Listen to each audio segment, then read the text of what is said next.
வணக்கம். இன்றைய முக்கிய செய்திகள். தமிழக அரசின் பட்ஜெட்டில் தமிழக வெற்றிக்கழக தேர்தல் அறிவிப்பில் பல அறிவிப்புகள் ஆறுதல் அளிப்பதாகவும் முக்கிய தேர்தல் வாக்குறுதிகள் இடம்பெறாதது ஏமாற்றத்தை அளிப்பதாகவும் லட்சிய ஜனநாயக கட்சித் தலைவர் ஜோ சார்லஸ் மார்டின் தெரிவித்துள்ளார். இதுகுறித்து லட்சிய ஜனநாயக கட்சித் தலைவரும் காமராஜ் நகர் தொகுதியின் சட்டமன்ற உறுப்பினருமான ஜோ சார்லஸ் மார்டின் விடுத்துள்ள அறிக்கையில், தமிழக முதலமைச்சர் ஜோசப் விஜய் தலைமையிலான அரசு முதன்முதலாக தமிழக அரசின் 2026-27க்கான பட்ஜெட்டை சட்டப்பேரவையில் தாக்கல் செய்த நிலையில், இந்தியாவின் முதல் ஏஐ நகர சாத்தியக்கூறு ஆய்விற்கு 5 கோடி ஒதுக்கீடு, மீனவர்களுக்கு பணியில்லா கால மீன்பிடி உதவித்தொகை 6000 7,000 உயர்த்தப்பட்ட அறிவிப்பை வரவேற்பதாக தெரிவித்துள்ளார். மேலும் கல்லூரி மாணவர்களின் கற்றல் திறனை மேம்படுத்த வெற்றி மணிக்கணினி திட்டத்திற்கு 2,000 கோடி நிதி ஒதுக்கீடு, 11ஆம் வகுப்பு மாணவர்களுக்கு நவீன மிதிவண்டி வழங்க 277 கோடி ரூபாய் ஒதுக்கீடு செய்யப்பட்டதன் மூலம் வரும் தலைமுறை கல்வியில் இன்னும் மேம்படும் என நம்பிக்கை பிறந்துள்ளதாக தெரிவித்துள்ளார். மேலும் மூத்த குடிமக்களுக்காக தமிழ்நாடு முழுவதும் 1000 நடமாடும் முதியோர் சிகிச்சை மையங்கள் அமைக்க உத்தரவிடப்பட்டது. அண்ணனின் சீர்திட்டம் உருவாக்கப்பட்டு பெண்களுக்கு 8 கிராம் தங்க நாணயம், பட்டுப்புடவை ஆகியவை வழங்கப்படுவதற்காக 812 கோடி நிதி ஒதுக்கீடு செய்யப்பட்டுள்ளது. பலருக்கும் நன்மைகளை தரும் திட்டமாகும் என்று கூறியுள்ள அவர், 20,000 இளைஞர்களுக்கு பணியிட பயிற்சி, பட்டதாரிகள் மற்றும் தொழிற்கல்வி தகுதி பெற்றவர்களுக்கு மாத உதவித்தொகையாக 150 கோடி ஒதுக்கீடு செய்யப்பட்டிருப்பது மற்றும் மாநிலம் முழுவதும் 10 ஒலிம்பிக் சிறப்பு மையங்கள் அமைத்து ஒலிம்பிக்கில் தங்கம் வெல்வதை நோக்கமாக கொண்டு பயிற்சி வழங்க 50 கோடி ஒதுக்கீடு செய்யப்பட்டிருப்பது வரவேற்புக்குரிய திட்டங்கள் என்று தெரிவித்துள்ளார்.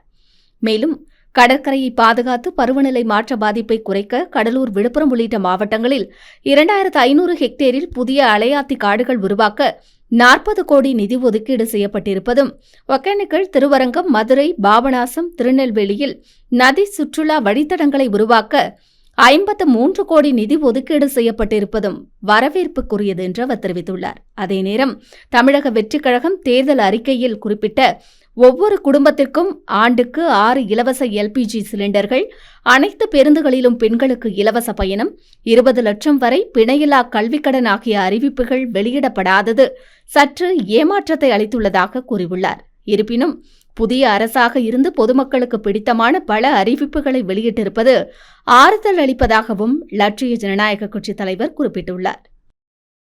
காரைக்காலில் 125 நாள் வேலை திட்டத்தை முழுமையாக அமல்படுத்த வேண்டும் உள்ளிட்ட பல்வேறு கோரிக்கைகளை வலியுறுத்தி இந்திய கம்யூனிஸ்ட் கட்சியின் சார்பில் கண்டன ஆர்ப்பாட்டம் நடைபெற்றது.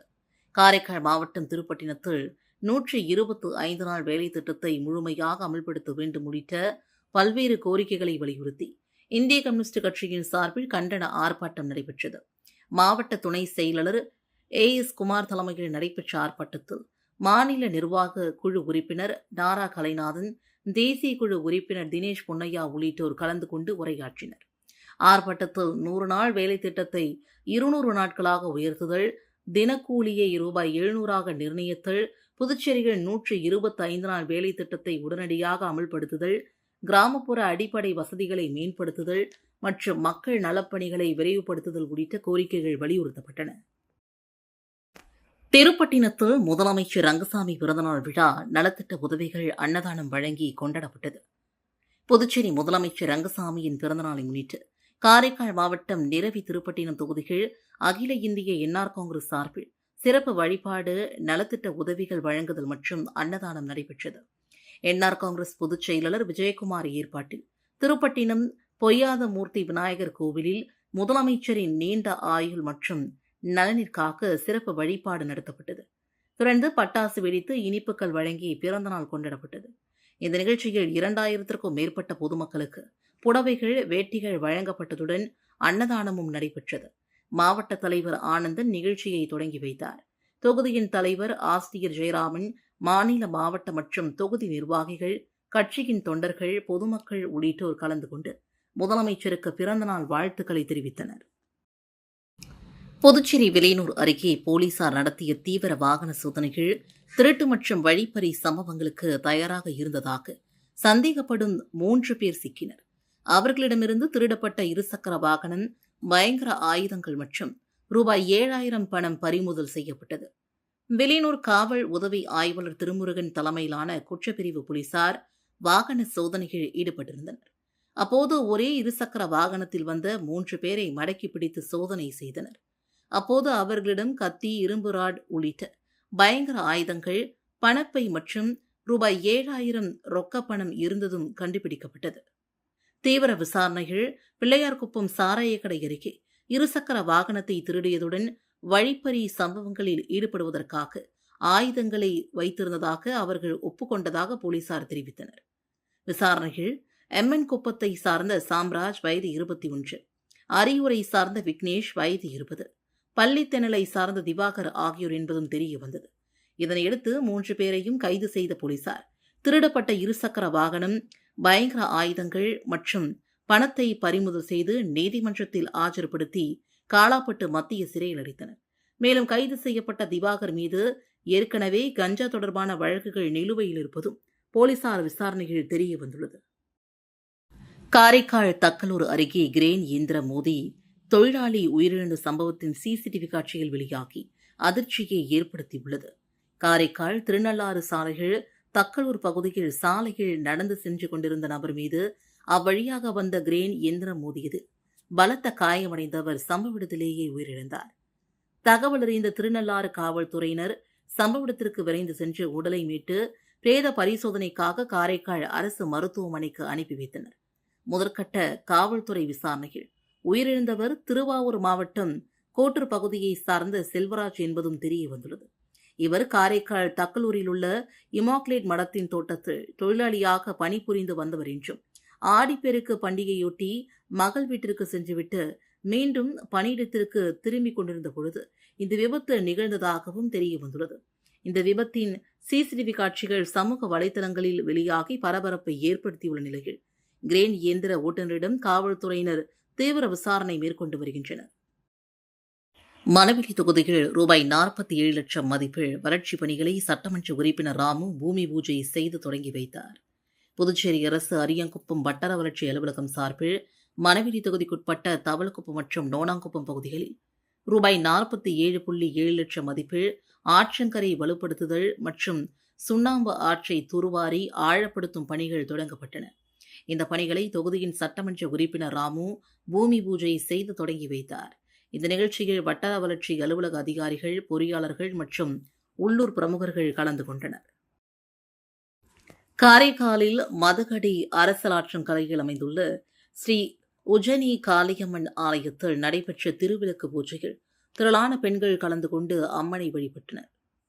புதுச்சேரி யூனியன் பிரதேசம் காரைக்கால் மதகடி அரசலாற்றங்கரையில் அமைந்துள்ள பிரசித்தி பெற்ற அருள்மிகு ஸ்ரீ கைலாசநாதர் சுவாமி தேவஸ்தானத்துக்குட்பட்ட ஸ்ரீ உஜனியின் காளியம்மன் ஆலயத்தில் வருடந்தோறும் ஆடி மாதத்தில் மகாலட்சுமி பூஜை என்னும் திருவிளக்கு பூஜை நடைபெறுவது வழக்கம்.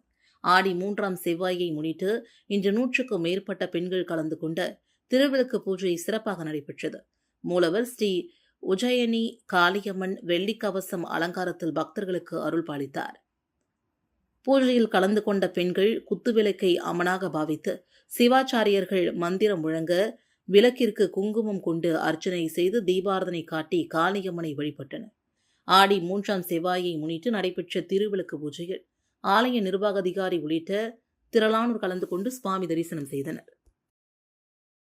ஒப்பளம் அம்பேத்கர் சாலை போக்குவரத்து நெரிசலை கட்டுப்படுத்துவது தொடர்பாக சபாநாயகர் அன்பழகன் தலைமையில் ஆலோசனைக் கூட்டம் நடைபெற்றது. புதுச்சேரி ஒப்பளம் தொகுதியில் அம்பேத்கர் சாலையில் அடிக்கடி ஏற்படும் போக்குவரத்து நெரிசலை கட்டுப்படுத்துவது தொடர்பாக சட்டமன்ற உறுப்பினரும் சபாநாயகருமான அன்பழகன் தலைமையில் அரசு அதிகாரிகள் ஆலோசனைக் கூட்டம் நடைபெற்றது. இந்த கூட்டத்தில் பொதுப்பணித்துறை முதன்மை பொறியாளர் வீரசெல்வம், நகராட்சி ஆணையர் ஹரிபிரசாத், காவல்துறை கண்காணிப்பாளர் பக்தவக்ஷலம், நகராட்சி செயற்பொறியாளர் சிவபாலன், வருவாய் அதிகாரி பிரபாகரன், காவல்துறை ஆய்வாளர்கள் செந்தில்குமார், வெங்கடாச்சலபதி, ஜெய்சங்கர், இனியன், வேலையன் மற்றும் துறைமுகத்துறை அதிகாரிகள் கலந்து கொண்டனர்.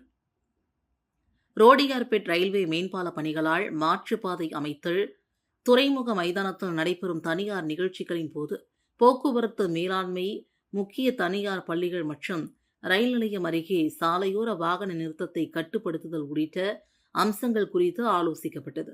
அம்பேத்கர் சாலையில் போக்குவரத்து நெரிசலை குறைக்க உடனடி மாற்றுப்பாதை ஏற்பாடுகள் மேற்கொள்ளப்படும் என்றும் சம்பந்தப்பட்ட துறையின் அதிகாரிகள் உறுதியளித்தனர்.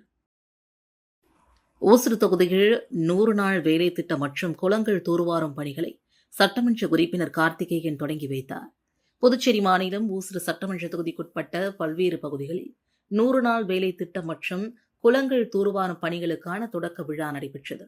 இதன் முதல் கட்டமாக கல்மேடுபேட் பகுதியில் 100 நாள் வேலை திட்டத்தை ஓசூர் தொகுதியின் சட்டமன்ற உறுப்பினர் கார்த்திகேயன் தொடங்கி வைத்தார். தொடர்ந்து அரசூர், குளத்துமேடு குளம், பொறையூர், செங்கேரியம்மன் குளம், கூடப்பாக்கம், ஓடக்கரக்குளம், தொண்டமானத்தம், வெள்ளேரி மற்றும் சேதரப்பட்டு ஊசட்டேரி டேங்க் உள்ளிட்ட நீர்நிலைகளை தூர்வாரும் பணிகளுக்கான பூமி பூஜை நடைபெற்றது. இந்த நிகழ்ச்சியில் சட்டமன்ற உறுப்பினர் கார்த்திகேயன் பூமி பூஜை செய்து பணிகளை தொடங்கி வைத்தார். இந்த பணிகள் நிறைவடைந்ததால் நீர்நிலைகளின் கொள்ளளவு அதிகரிப்பதுடன் மழைநீர் சேமிப்பு மேம்பட்டு நிலத்தடி நீர்மட்டம் உயரும் என்றும் விவசாயத்திற்கு தேவையான நீர் ஆதாரம் வலுப்பெறும் என்றும் அதிகாரிகள் தெரிவித்தனர்.